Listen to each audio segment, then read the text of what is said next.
16 सितंबर 2012 निर्भया सामूहिक gang rape की घटना जो दिल्ली में हुई थी, जिसने पूरी राजधानी को शर्मसार किया था, उसके बाद इतनी बड़ी ये जघन्य तो घटना हमारे उत्तराखंड में हुई है।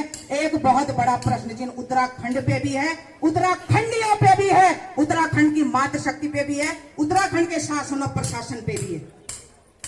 हम उस मांग को लगातार उठाते आ रहे हैं, उसी दिन से हम चिल्लाते जा रहे हैं कि ये कोई राजनीतिक लड़ाई नहीं। जो इसे राजनीतिक लड़ाई का नाम देता है, उन बेशर्मों को मैं बोलना चाहती हूँ, अपने घर में अपनी बेटी और बहनों की शक्लों को देखना, उसके बाद बोलना क्या ये राजनीतिक लड़ाई है। एक बेटी के साथ इतनी दरिंदगी वहां पे हो गई, एक बेटी की ऐसी निर्मम हत्या हो गई, एक बेटी 18 तारीख को मर जाती है और 4 दिन तक आपका चाहे रेवेन्यू है, चाहे आपका पुलिस विभाग है, चाहे आपका शासन प्रशासन सोया रहता है।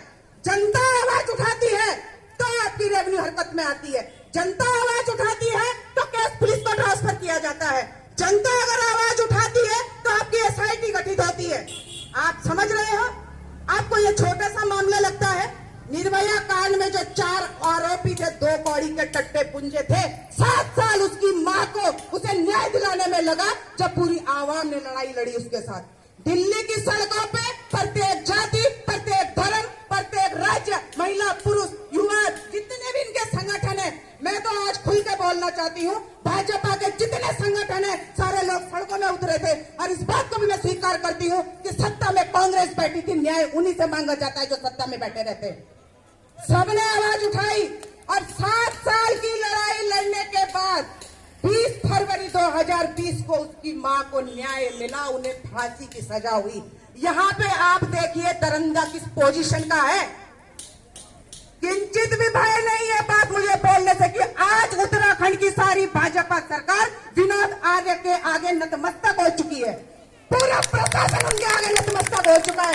एक बेटी के लिए आप लोग आवाज नहीं उठा पा रहे हो, एक बेटी की इतनी बड़ी निर्मम हत्या हुई, उसके लिए हमें आह्वान करना पड़ रहा है। मैं बोलना चाहती हूँ नयार घाटी के अपने सभी नागरिकों से, आप सबसे पहले उत्तराखंड के वासी हो, आपके साथ हमारे लोगों के संबंध हैं, हम लोग एक परिवार के हैं, उसके बाद आपका वो नेता पार्टी और कुर्सी आते हैं।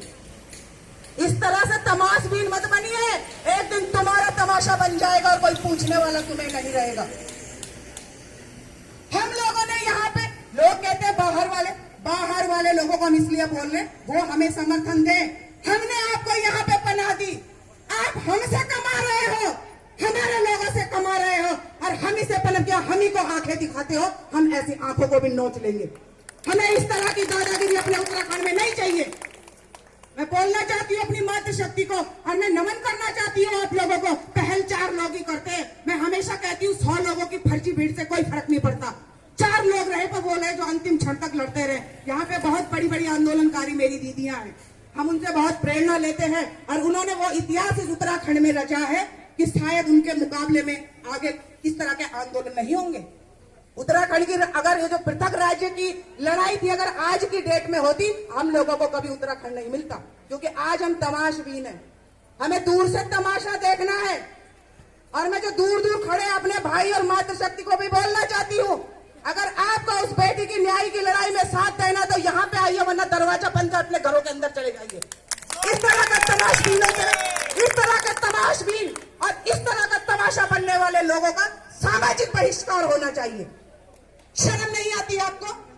शर्म नहीं आ रही है? गरीब बेटी के साथ क्या हो गया? अपनी बेटी के साथ ये होता तब भी क्या हम यही बोलते कि ये राजनीति हो रही है? अपनी बेटी के साथ ये होता तो तब हम तभी बोलते कि अभी कई बोलते कानून लड़ाई लड़ेगा, कोर्ट में केस जा चुका है, कोर्ट में फैसला होगा। क्या फैसला हो रहा है उस दिन से आप देख नहीं रहे? 21 तारीख से आज तक हम तो सब कुछ देख रहे हैं। 3 दिन तक पता नहीं था लड़की कहाँ है, 4 घंटे में पुलिस के पास पता नहीं क्या हुआ, अल्लाउद्दीन का चिराग आया, वो कहते हैं हमने अरेस्टिंग कर दी। ये भी क्लियर नहीं तुमने अरेस्टिंग करी है, उन्हें सरेंडर किया, तुमने अरेस्टिंग दिखा दी।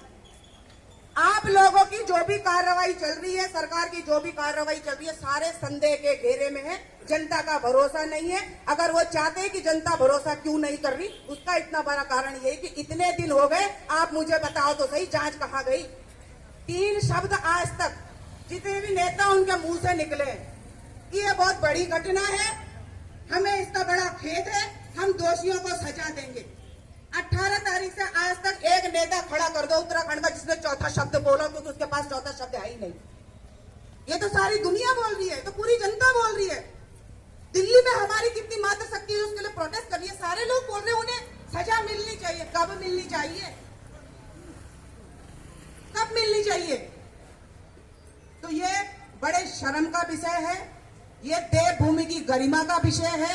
अगर कोई बोलता है आके सोशल मीडिया पे, बहुत बड़े बड़े हीरो बने फिरते हो, हम उत्तराखंडी हैं, हम देवभूमि के हैं, हम केदारखंड के वासी हैं, और जहां पे एक बेटी के साथ इस तरह के अपराध में अगर तुम्हारे मुंह पे ताले पड़ गए तो हाथ में पानी लो, डूब मरो उस कुल्लू भरे पानी में। ऐसी बकवासें करने वाले हमें नहीं चाहिए। अगर तुम्हारे अंदर संवेदनाएं मर गई, अगर तुम्हारे अंदर बेटियों के प्रति कोई है ही नहीं कि हम अपनी बेटियों की सुरक्षा के लिए हमने अपनी बेटियों के लिए क्या करना है। अभी देखा था कर्णवाल ऋषिकेश में भाजपा का ही कोई पता नहीं किस पद का है, हम जानते भी नहीं है, बेमतलब के गमछा टांगने वाले नेताओं को हम नहीं मानते। सुबह उठते हैं फेसबुक पे बड़ी बड़ी पोस्टर करेंगे, पीला गमछा टांगेंगे, शाम को पौवा पी के हो सकता है घर में मार पिटाई करे, और सुबह उठ के बेशरम जय श्री राम बोलता है। जय श्री राम बोलने से आप उनके भगत भी हो जाते। अरे रत्ती भर तो राम के आदर्शों पे चलने का प्रयास करो। समाज में दुनिया भर की गंदगी तुमने फैला दी। कहाँ गए वो लोग आज? आप लोगों का बहुत बहुत धन्यवाद। जोड़ के निवेदन करती हूँ, आजा भाई आगे से। मैं अब न्याय की लड़ाई में आगे से तेरे पीछे पीछे हम चलती है। आ तो बाहर, आज क्यों नहीं बाहर निकल रहे?